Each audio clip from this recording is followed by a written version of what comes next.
baik sebelumnya Bapak Ibu mungkin, acara bisa kita mulai nggih. Baik, Assalamualaikum warahmatullahi wabarakatuh. Selamat sore dan salam sejahtera untuk kita semua. Yang terhormat, untuk narasumber dan juga fasilitator yang kami hormati, seluruh peserta Capacity Building, DMI Perguruan Tinggi, serta, hadirin yang berbahagia, terima kasih Bapak dan juga Ibu telah, berkenan dan juga menyempatkan waktunya untuk hadir pada kegiatan ini. Puji dan syukur marilah kita panjatkan kehadirat Allah Subhanahu wa Ta'ala, karena atas limpahan dan rahmat karunia-Nya kita semua dapat berkumpul di kegiatan sore hari ini dengan tema cara pengisian instrumen penilaian DMI pada tingkat Fasiankes primer. Sebelum memulai kegiatan kita pada sesi kali ini, perkenankan saya Adinda membacakan susunan acara yang akan kita lalui bersama. Yang pertama, pembukaan, dilanjut dengan penyampaian materi dan pengarahan dari narasumber, kemudian dilanjut dengan tanya jawab dan penutup. Selanjutnya, izin menyampaikan permohonan maaf, dikarenakan Bapak Guardian, sedang ada kegiatan lain sehingga materi sore hari ini akan difasilitasi oleh tim DMI yaitu Mbak Putri. Selanjutnya kita akan memasuki acara inti yaitu penyampaian materi dan pengarahan dengan tema cara pengisian instrumen penilaian DMI pada tingkat Fasiankes primer yang akan disampaikan oleh Mbak Putri dari tim DMI. Apakah sudah siap, Mbak? Siap, Mbak Dinda. Baik, untuk waktu dan tempat saya persilahkan. Baik, terima kasih kepada Mbak Dinda sudah berkenan ya untuk memoderator acara sore hari ini. Seperti yang sudah disampaikan oleh Mbak Dinda, Bapak Ibu, bahwa hari ini Pak Agung masih ada kegiatan lain, sehingga untuk penyampaian ini digantikan oleh kami, khususnya saya sebagai tim DMI. Kemudian, saya juga menyampaikan bahwa DMI sesi 5 ini, kenapa dari sesi 3 langsung ke sesi 5 ya? Seperti yang sudah saya sampaikan di grup DMI Perguruan Tinggi dan juga Akademiki, bahwa DMI sesi 4 tersebut digantikan oleh acara DMI Pelataran Sehat pada tanggal 24 Oktober bulan lalu. Sehingga hari ini kita langsung lanjut ke DMI sesi 5 untuk pengisian di Fasiankes primer. Seperti itu. Baik, izin saya share screen. Ya, apakah sudah terlihat Mbak Dinda? Sudah, Mbak. Oke, oke Bapak Ibu, jadi sore ini kita akan berdiskusi bersama-sama ya terkait untuk cara pengisian DMI di tingkat Fasiankes primer seperti puskesmas atau di klinik klinik seperti ya klinik pribadi, klinik swasta dan lain sebagainya. Nah, ini apakah slide saya berganti? Sudah. Oke, berganti ya. Nah, seperti yang kita ketahui Bapak Ibu, nah apa tujuannya gitu? Apa manfaatnya kita melakukan penilaian kematangan indeks ini ya DMI untuk Fasiankes primer yang pertama pasti untuk akreditasi Faskes primer karena memang dari akreditasi mewajibkan untuk semuanya bisa menggunakan DMI ini gitu ya. Yang kedua adalah untuk memperkuat ekosistem digital health karena yang kita tahu bahwa ada transformasi transformasi digital gitu ya dari Kementerian Kesehatan yang mengharuskan semua fasilitas pelayanan kesehatan itu untuk menggunakan ekosistem digital gitu. Selanjutnya adalah untuk acknowledgement, untuk memberikan pengetahuan kepada tenaga-tenaga IT atau tenaga sistem informasi di Faskes. Yang ketiga, agar kita tahu seperti apa sih gambaran sistem informasi yang ideal yang bisa untuk meningkatkan mutu efisiensi dan juga untuk menguatkan sistem informasi kesehatan di Fasiankes seperti itu. Nah, untuk Fasiankes primer itu ada tiga komponen yang harus diisi. Yang pertama dari kesiapan, yang kedua kemampuan digitalnya, yang ketiga adalah dari kerahasiaan datanya. Nah, dari komponen kesiapan ini itu termuat seperti mulai dari kepemimpinannya, ya manajerialnya ya, bagaimana kesiapan dari pemimpin, bagaimana kesiapan sumber dayanya. Apakah di Fasiankes itu ada sumber daya yang memadainya, tidak hanya sumber daya manusia, tapi juga resource lain gitu. Seperti apakah ada komputer, apakah ada fasilitas internet dan lain sebagainya. Kemudian bagaimana tata kelola informasinya. Kemudian komponen yang kemampuan digital. Bagaimana kemampuan digital di suatu Fasiankes terkait dengan interoperabilitasnya, data dan analisisnya, bagaimana rekam medis elektroniknya digunakan, seperti itu. Kemudian yang ketiga itu dari infrastrukturnya, privasi dan kerahasiaan datanya. Bagaimana di sana infrastruktur sistem informasi, apakah sudah memadai atau belum? Apakah sudah uh, mencapai mencapai dengan standar-standar yang ditentukan atau belum seperti itu. Kemudian bagaimana kualitas teknologi digital di suatu Fasiankesnya sama bagaimana keterkaitan dengan privasi dan juga kerahasiaan data yang selama ini dilakukan oleh Fasiankes. Nah, selanjutnya ini terkait dengan pemangku kepentingan. Nah, terkadang banyak dari Fasiankes yang masih rancu gitu ya, masih ini tuh sebenarnya bagiannya dari siapa, ini sebenarnya jobnya siapa, tugas siapa gitu. Nah, ini ada dua bagian, yaitu dari keamanan atau privasi datanya dan juga rekam medis elektronik. Jadi siapa yang akan bertugas untuk keamanan dan juga privasi data? Yang pasti untuk itu adalah tanggung jawabnya dari tim IT Fasiankes atau Poskes atau klinik, kemudian orang manajemen resiko dan juga pimpinan Fasiankes harus menjamin terkait dengan keamanan dan juga privasi data, yang mana itu konteksnya itu terkait dengan bagaimana kebijakan untuk keamanannya seperti apa, prosedur kalau ada insidennya, kemudian untuk audit keamanan, kemudian bagaimana perlindungan data pribadi, dan harus ada pelatihan terkait dengan kesadaran keamanan. Itu semua menjadi tanggung jawab dari manajemen risiko, pimpinan Fasiankes, dan juga tim IT. Kemudian yang kedua adalah bagian dari rekam medis elektroniknya atau bagian dari standar RME-nya, bagaimana untuk mengimplementasikan rekam medis elektroniknya, kemudian bagaimana untuk mengintegrasikan rekam medis elektronik dengan sistem lain seperti satu dan sebagainya, itu adalah tanggung jawab dari tim medis, tim IT, dan juga manajemen rekam medis. Nah, memang tim IT ini bekerja berfungsi ya, atau dia memang capable untuk dua-duanya begitu. Nah, selanjutnya ini untuk pengisian DMI-nya. Nah, apa saja yang perlu disiapkan dan apa saja yang perlu diisi dalam DMI pasien primer ini? Yang pertama pasti satu, mempelajari instrumen penilaian kematangan digital. Tadi ada tiga instrumen ya, ada dari kesiapan, kemudian dari kemampuan digital, dan juga privasi kerahasiaan data. Kemudian mengidentifikasi relevansi dengan sistem informasi di pelayanan kesehatan primer. Kemudian yang selanjutnya adalah mengisi self-assessment dulu. Ini dilakukan oleh pengelola atau penanggung jawab sistem informasi.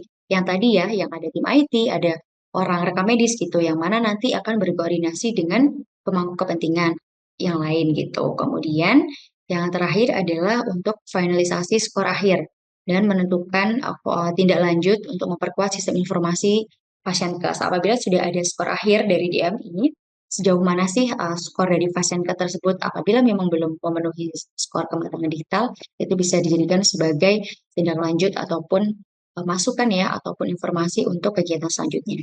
Nah, selanjutnya ini adalah untuk pengisiannya. Jadi sebelum Bapak Ibu itu mengisi tiga komponen, sebelumnya ada pengisian data dasar. Nah, pengisian data dasar itu ada beberapa, ada satu, dua, tiga, ada delapan. Yang pertama jadi jenis Fasiankes primernya, apakah puskesmas atau klinik swasta dan sebagainya. Yang kedua, kode Fasiankes, nama Fasiankesnya, alamat, kemudian ada juga pengisian untuk estimasi jumlah rujukan per bulan, ada informasi tentang penggunaan sistem informasi, ada estimasi jumlah rata-rata kunjungan, dan lokasi Fasiankes primer itu di pedesaan, perkotaan, terpencil, atau bahkan sangat terpencil.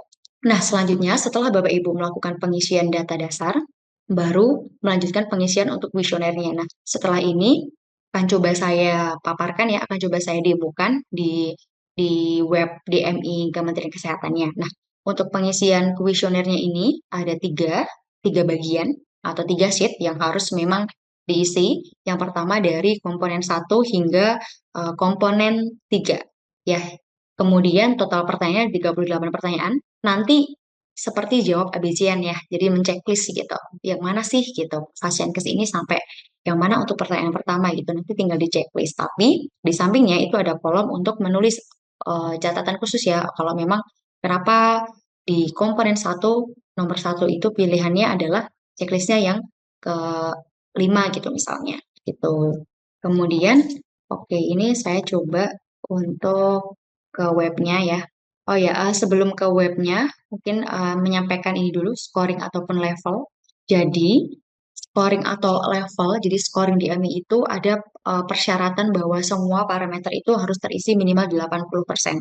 Gitu. Nanti untuk penilaiannya itu skalanya antara 1 sampai 5 itu menggunakan skala NHS, di mana ini diadopsi dalam penyusunan instrumen maturitas digital level layanan primer.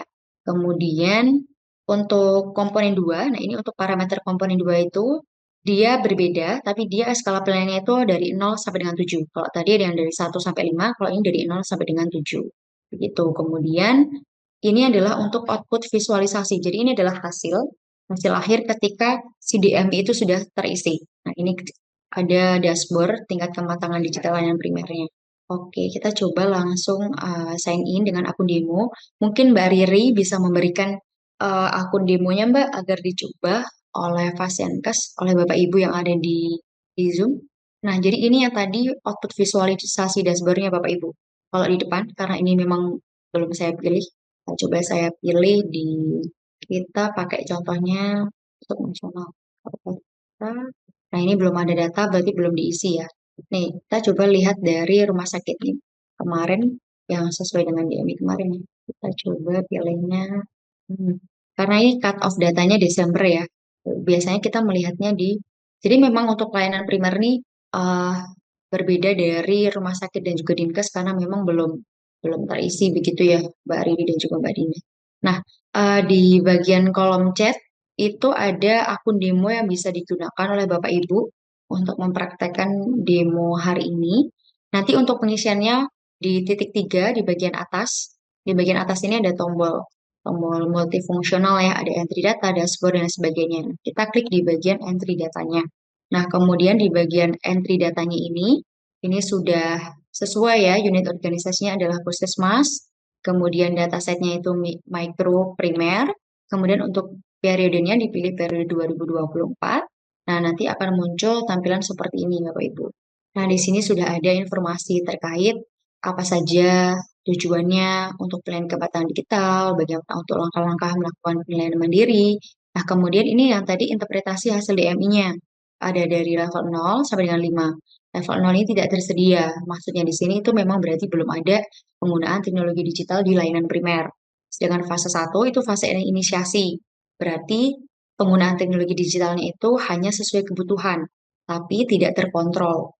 Itu tidak dapat memperkirakan kebutuhan teknologi digital.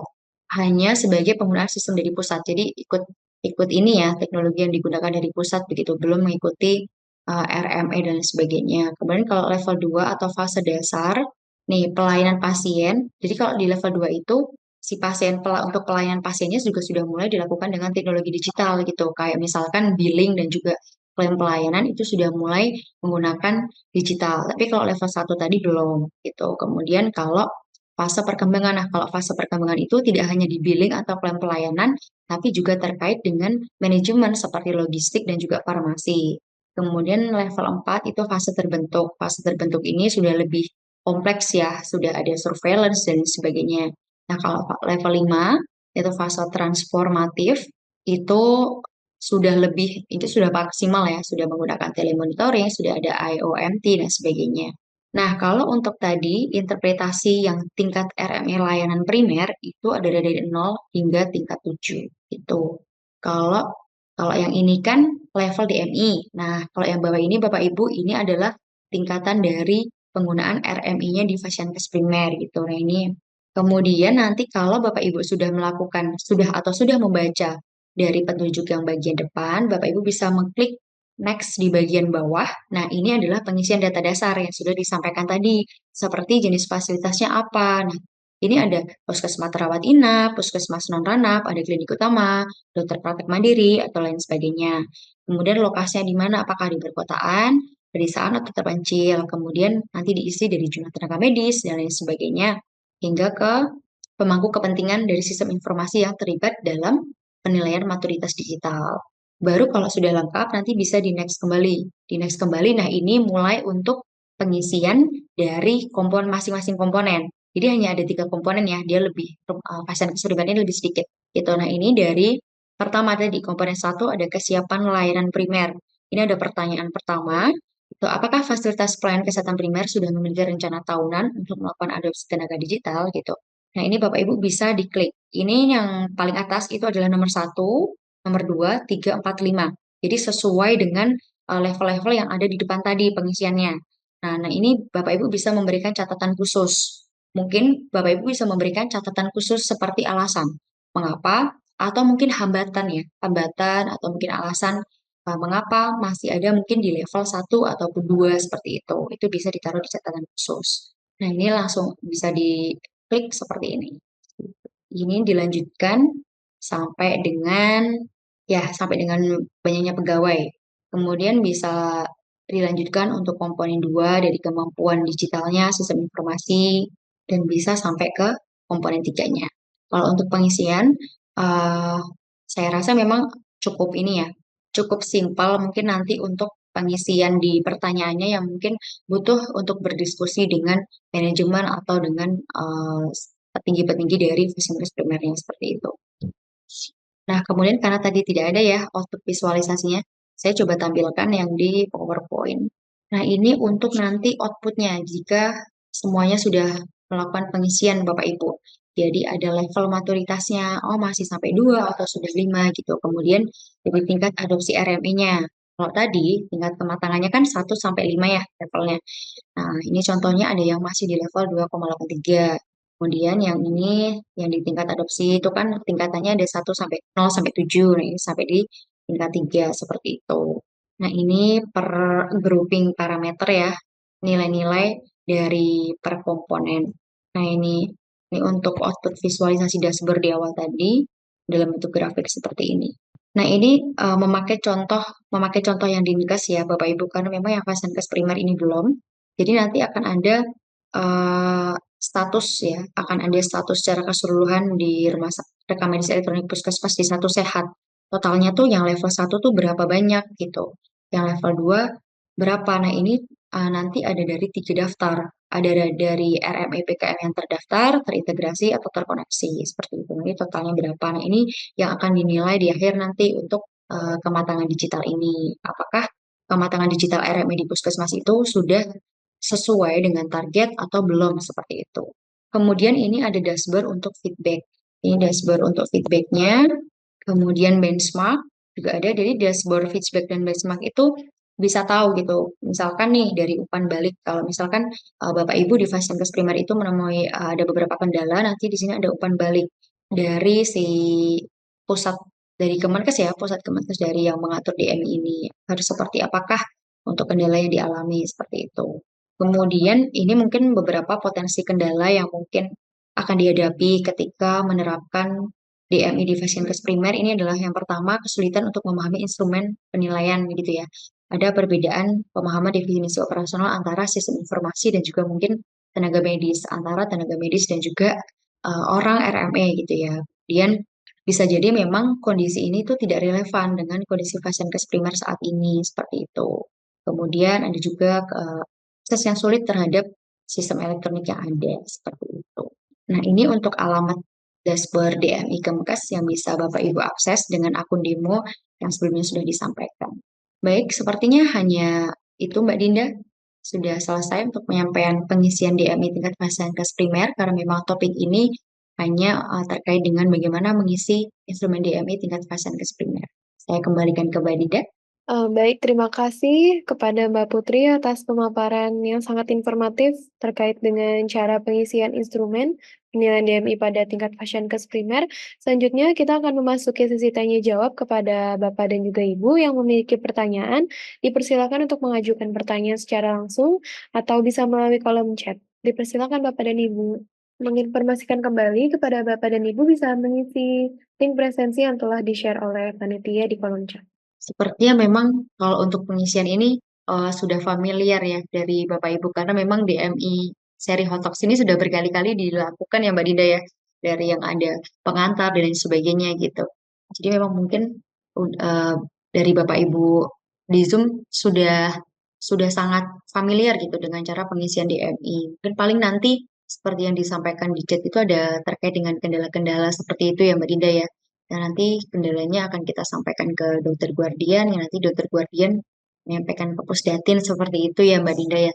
Oke, pada Nah, Bapak Ibu, mungkin mm, silakan apabila yang ingin mengajukan pertanyaan, atau bagi Bapak Ibu yang ingin mencoba untuk mendemonstrasikan bagaimana terkait dengan pengisian instrumen DMI di layanan primer, khususnya bisa menggunakan akun yang telah di-share di kolom chat.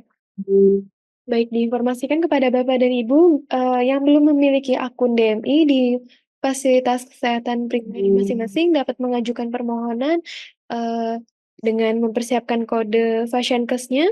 Kemudian bagi Dinkes atau rumah sakit yang belum memiliki akun DMI dapat mengajukan permohonan di link yang telah share di kolom chat atau bisa juga melalui via email dmi@kemkes.go.id dan kemudian mengirimkannya email ke dmi@kemkes.go.id yang berisi permohonan akun disertai nama dan juga kode.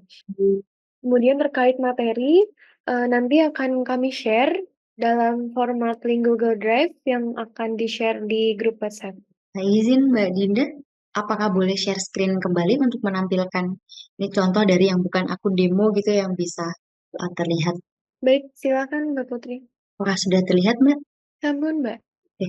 Nah, begini Bapak Ibu, tadi karena kita memakai akun demo, jadi tidak ada pengisian ya. Ini adalah untuk dashboard, tampilan output visualisasi dashboard yang memang sudah terisi. Itu. Nah, ini ada contohnya Bapak Ibu, presentase keterisian survei maturitas digital level makro. Nah, ini yang level makro contohnya, ini di Kabupaten Aceh. Itu 2024 ternyata sudah 100 nih. Bisa terlihat ya bahwa dari 2023 yang hanya terisi 97 itu sekarang sudah terisi lengkap kan? Ada yang dari Kabupaten Gayo Lues, ini 2023 belum mengisi, tahun 2004 ini sudah mengisi sampai 100 seperti itu. Nah, ini bisa dimonitoring dari sini seperti itu. Namun ini masih ada juga gitu ya untuk pengisiannya itu baru sampai di level 50. Ini mungkin karena memang tadi ada kendala yang dari Fasiankes itu tidak ada seperti itu. Jadi memang DMI ini ada di beberapa Fasiankes yang bukan kota mungkin ya, Mbak Dinda ya. Yang itu kadang kesulitan untuk mengimplementasikannya gitu. Seperti itu. Nih kalau yang kosong ini berarti memang belum mengisi ya Bapak Ibu. Surveinya belum diisi, makanya di sini terlihatnya kosong gitu. Ini adalah untuk level yang semuanya ya. Kita coba untuk pilih yang satu-satu boleh ya Mbak Dinda? Kita coba Boleh. lihat apakah bisa.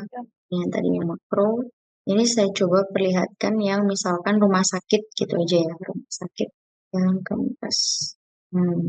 Oh ya, ini Bapak Ibu. Nah ini untuk yang kalau tadi kan kita yang monitoring ini, di sini ada pilihan monitoring makro dan sebagainya. Nah, tadi saya lupa menyampaikan kalau untuk kematangan digital layanan primer, kita bisa klik yang paling pojok ini di kematangan digital layanan primer.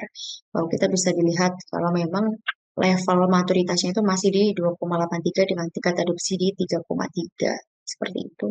Begitu ya mungkin Mbak Dinda. Cukup stop. Baik kepada Bapak Ibu, apabila ada yang ingin ditanyakan atau konfirmasi, dipersilakan.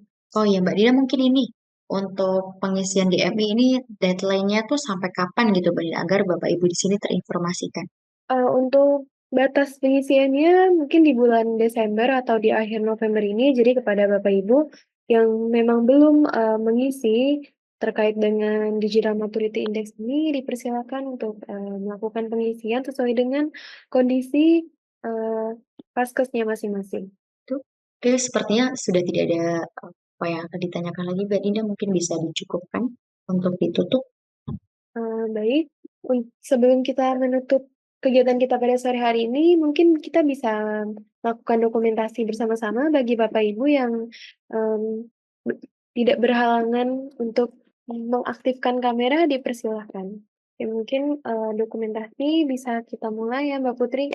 Baik, dalam hitungan 3, 1, 2, 3. Sekali lagi, oh masih ada Bapak Ibu yang aktifkan kamera, mungkin kita tunggu 1 menit mungkin. Boleh gaya bebas Bapak Ibu. Kita boleh bergaya bebas. Boleh bergaya bebas. Oke, baik. Oke, baik. Sepertinya sudah cukup banyak yang mengaktifkan kamera. Kalau begitu kita langsung mulai saja dokumentasinya. Dalam hitungan ketiga, 1, 2, 3. Sekali lagi, 1, 2, 3. Oke, baik. Terima kasih Bapak dan juga Ibu. Sebelumnya kami mengucapkan terima kasih kepada Mbak Putri atas pemaparan materi yang sangat informatif dan terima kasih juga kepada Bapak dan Ibu yang telah berkenan untuk bergabung dalam kegiatan hari ini, Capacity Building DMI Perguruan Tinggi sesi 5. Kami mengucapkan terima kasih yang sebesar-besarnya, semoga ilmu yang kita peroleh hari ini dapat bermanfaat dan menjadi bekal yang berharga dalam pengisian instrumen penilaian DMI di Fasiankes Primer. Akhir kata, saya Adinda selaku MC. Mohon maaf apabila terdapat kekurangan selama berlangsungnya acara ini. Demikian, wassalamualaikum warahmatullahi wabarakatuh.